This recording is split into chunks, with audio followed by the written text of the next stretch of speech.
fun dan easy, di mana kita akan mempelajari akuntansi dengan cara menyenangkan dan juga tentunya santai.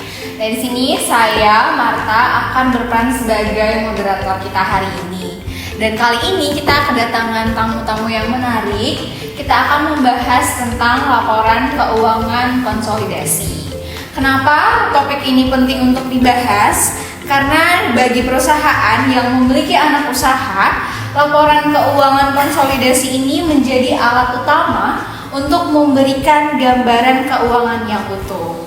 Untuk itu, sebagai perkenalan, kita langsung saja berkenalan satu persatu dari narasumber, dimulai dari Mas Faruk. Ya, silakan Mas Faruk. Halo semuanya, saya Faruk, mahasiswa di Informatika Pajak Benstan. Ngobrol-ngobrol tentang konsolidasian, saya masih dalam tahap belajar ya. Tapi menurut saya laporan keuangan konsolidasian ini menarik banget karena kompleks dan penuh tantangan. Oke, kalau dari Mas Faruk, dari seorang mahasiswa yang mengatakan bahwa laporan keuangan konsolidasian ini penuh tantangan. Kemudian dari Mbak Jihan sebagai manajer keuangan perusahaan, boleh diceritakan Mbak? Iya, baik. Halo, perkenalkan saya Jihan. Saya bekerja sebagai manajer keuangan di sebuah perusahaan di SCBD, dan perusahaan saya memiliki beberapa anak usaha. Jadi setiap tahun saya memang menyusun laporan keuangan konsolidasian ini, dan memang dalam prakteknya itu banyak tantangannya gitu sih. Oke, jadi Mbak Jihan ini adalah praktisi yang langsung membuat laporan keuangan konsolidasian setiap tahunnya. Baik, selanjutnya kita akan perkenalan dengan Teh Ninis sebagai investor. Silakan Teh Ninis. Baik, perkenalkan, nama saya Nisrina, biasa dipanggil Teh Ninis juga. Saya sebagai investor, menurut saya mempelajari laporan keuangan dari sebuah perusahaan itu adalah titik paling penting bagaimana seorang investor menentukan apakah akan berinvestasi atau tidak. Dan tentunya dengan adanya laporan keuangan konsolidasian ini sangat membantu kami para investor. Baik, berarti untuk mengambil keputusan ini menjadi pertimbangan seorang investor ya untuk melihat laporan keuangan konsolidasiannya ya Teh. Nah, dan yang terakhir kita kedatangan narasumber akademisi yaitu Mas Adam. Silakan diperkenalkan dirinya Mas Adam. Halo semuanya, perkenalkan saya Adam Abdul Rahman. Saya adalah seorang dosen akuntansi di beberapa universitas di Jakarta. Saya sudah lama mengajar terkait akuntansi ini, khususnya laporan keuangan konsolidasian. Di sini saya memastikan bahwa para mahasiswa dan praktisi di sini seperti investor dan manajer keuangan memahami konsep dari konsolidasian dengan baik dan benar. Oke, baik, sekian dari Mas Adam. Intinya bahwa setiap peran memerlukan pengetahuan yang khusus mengenai laporan keuangan konsolidasian ini. Langsung saja kita masuk ke topik yang pertama. Saya mau tahu bagaimana sih apa itu sebenarnya laporan keuangan konsolidasian. Boleh saya minta pendapat dari Mas Faruk sebagai mahasiswa? Oke, baik Mbak. Jadi yang saya pelajari di kelas sebenarnya laporan keuangan konsolidasian itu laporan yang menggabungkan antara perusahaan itu dan anak usahanya. Kenapa harus dibuat laporan keuangan konsolidasian itu? Tujuannya itu supaya ada transparansi informasi antara induk dan anaknya. Selain itu juga penting agar bagi para pemegang kepentingan itu untuk memutuskan keputusan yang strategis bagi perusahaan. Baik Mas Faruk, dalam mempelajari laporan keuangan konsolidasian ini, teman-teman yang menonton boleh dikasih tahu dong apa aja sih prinsip yang harus kita tahu dalam mempelajari laporan keuangan konsolidasian? Oke, baik Mbak. Jadi dalam menyusun laporan konsolidasian ini ada 6 prinsip Mbak. Jadi yang pertama itu prinsip pengendalian, di mana perusahaan induk itu harus mengkonsolidasikan laporan keuangan dari perusahaan anaknya. Yang kedua ini prinsip kewajiban bersama. Di sini entitas yang berada di bawah pengendalian bersama itu harus dilaporkan secara konsolidasi. Yang ketiga itu prinsip pengukuran, di mana aset dan kewajiban perusahaan anak itu diukur pada nilai wajarnya pada tanggal akuisisi oleh induknya. Yang keempat prinsip eliminasi. Di sini laporan konsolidasian menghapus transaksi antar perusahaan untuk mencegah duplikasi dalam laporan keuangan konsolidasian antara lain. Yang kelima yaitu prinsip penyesuaian, di mana di sini disesuaikan penyesuaiannya termasuk pengakuan biaya atau pendapatan yang belum terrealisasi, amortisasi juga, dan nilai wajar yang relevan. Dan prinsip yang terakhir yaitu prinsip aset dan kewajiban bersih, di mana laporan keuangan konsolidasian harus mencerminkan total aset dan kewajiban dari kelompok usaha. Oke, berarti terima kasih Mas Farul. Saya tadi tertarik, berarti maksudnya ketika sebuah induk perusahaan itu punya lebih dari satu anak perusahaan, berarti baik masing-masing anaknya itu membuat laporan keuangan dulu, kemudian digabungkan menjadi laporan keuangan konsolidasi. Apakah benar Mas Farul? Iya, Bapak.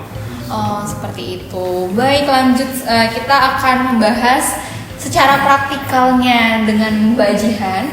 Bagaimana Mbak sebagai manajer keuangan, bagaimana cara Mbak menyusun laporan keuangan konsolidasian itu sendiri? Boleh diceritakan? Iya, baik Mbak Marta. Jadi dalam menyusun laporan keuangan konsolidasi ini tentunya ada beberapa tahapan ya. Yang pertama, kita harus melakukan identifikasi anak perusahaan, entitas anak itu, apakah perlu dilakukan konsolidasi atau tidak. Kemudian langkah selanjutnya yaitu kita perlu melakukan penyesuaian dan eliminasi. Ada beberapa penyesuaian dan eliminasi. Contohnya kita harus mengeliminasi transaksi antar perusahaan apabila ada utang dan piutang yang terjadi antar perusahaan. Kemudian kita juga harus mengeliminasi akun investasi pada entitas anak. Selanjutnya kita juga harus mengeliminasi akun ekuitas di entitas anak dan menyesuaikan akun aset dan liabilitas atas semua saldo ekses yang belum diamortisasi. Selanjutnya kita juga harus mencatat goodwill dan kepentingan non pengendali apabila ada. Dan pada akhirnya kita bisa menyajikan laporan keuangan yang mencerminkan keseluruhan grup usaha gitu. Nah, dalam praktiknya itu tentunya ada tantangan yang harus kita hadapi, yaitu kita harus memastikan data dari berbagai anak perusahaan tadi dikumpulkan dengan akurat dan sesuai standar yang berlaku gitu sih. Oke, terima kasih Mbak Jihan. Kemudian saya tadi tertarik dengan langkah yang pertama, di mana tadi Mbak bilang harus memastikan apakah anak perusahaannya itu perlu dikonsolidasikan atau enggak. Berarti ada yang tidak dikonsolidasikan? Iya, ada Mbak Marta. Jadi ada entitas anak yang tidak perlu dilakukan pengonsolidasian apabila ada di kondisi sebagai berikut gitu ya. Yang pertama, pengendalian tidak diberikan kepada pemilik mayoritas. Kemudian kondisi yang kedua yaitu pada ventura bersama, dan yang ketiga akuisisi kelompok aset yang tidak berhubungan dengan bisnis, dan yang terakhir itu apabila kombinasi entitas non laba gitu Mbak Marta. Oke, terima kasih Mbak penjelasannya. Berarti kita semuanya tahu ya bahwa enggak semua anak perusahaan itu dilakukan laporan keuangan konsolidasian. Ada beberapa kondisi yang sudah disebutkan oleh Mbak Jihan tadi, di mana anak perusahaan itu tidak perlu dilakukan konsolidasian. Selanjutnya saya mau tanya perspektif dari investor. Boleh diceritakan teknis bagaimana perspektif dari investor terkait dengan laporan keuangan konsolidasian? Oke, laporan keuangan konsolidasian itu penting banget buat investor karena kita bisa lihat gimana kesehatan finansial dari sebuah perusahaan gitu. Nah, jadi ketika saya ingin berinvestasi, saya tidak hanya melihat laporan keuangan induknya saja, tapi saya juga harus melihat laporan dari kinerja anak usahanya. Terus Mbak, kan dari investor nih membaca laporan keuangan konsolidasian. Nah, saya mau tanya poin-poin penting apa aja sih yang dilihat dari investor dalam membaca laporan keuangan konsolidasian itu sendiri? Oke, poin penting yang pertama itu tentunya kita harus memastikan bahwa sebuah perusahaan ini sudah menanamkan prinsip-prinsip yang tadi sudah dijelaskan oleh Mas Faruk.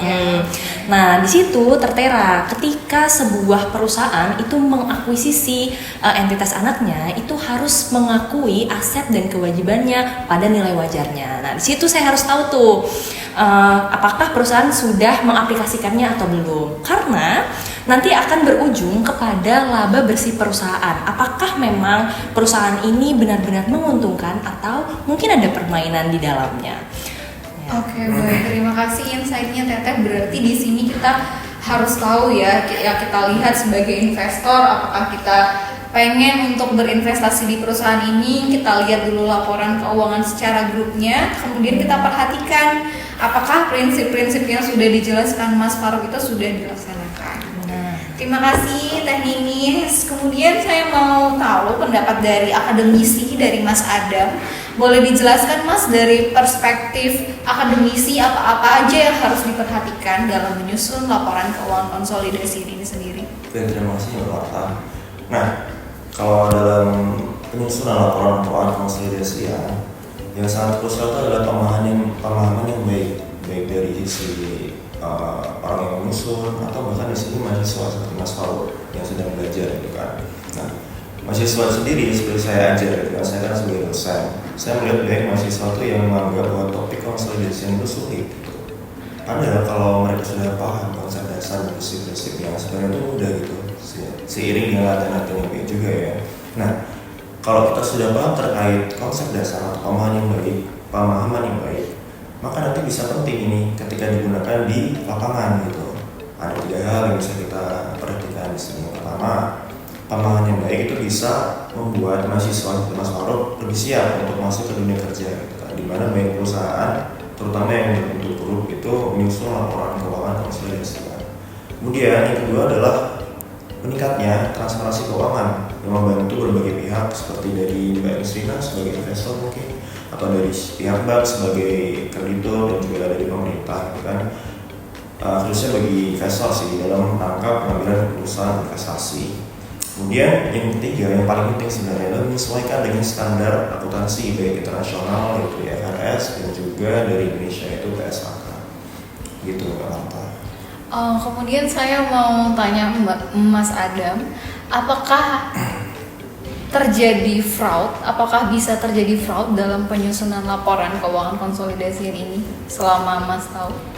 Oh baik, berarti ini berkaitan dengan transparansi tadi? Iya, berkaitan dengan transparansi. Transparansi itu penting nggak Marta? Baik untuk investor seperti ini, kan kreditur atau bank, pemerintah itu juga penting untuk mengetahui apakah ada teknik pelanggaran pajak atau mungkin pencucian uang gitu kan, atau bagi karyawan perusahaan itu sendiri. Nah, kalau terkait fraud gitu kan, saya pernah mengetahui beberapa hal gitu.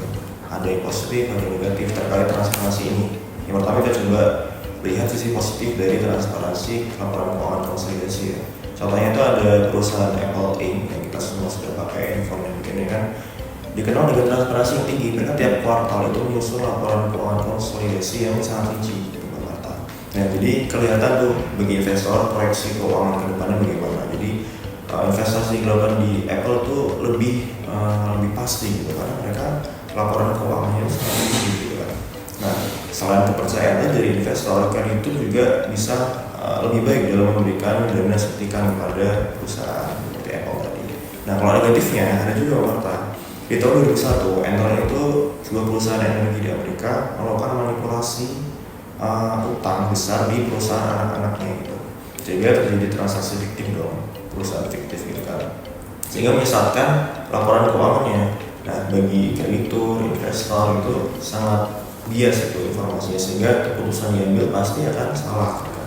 Dampak yang paling tadi yang saya bilang takutkan itu adalah kepercayaan yang hilang gitu. Nah, saya bisa menyimpulkan sih kalau terkait transparansi ini yang susah dibentuk adalah kepercayaannya. Karena kalau sekali kepercayaan hilang, maka semua hal yang berkaitan dengan itu akan gitu Marta.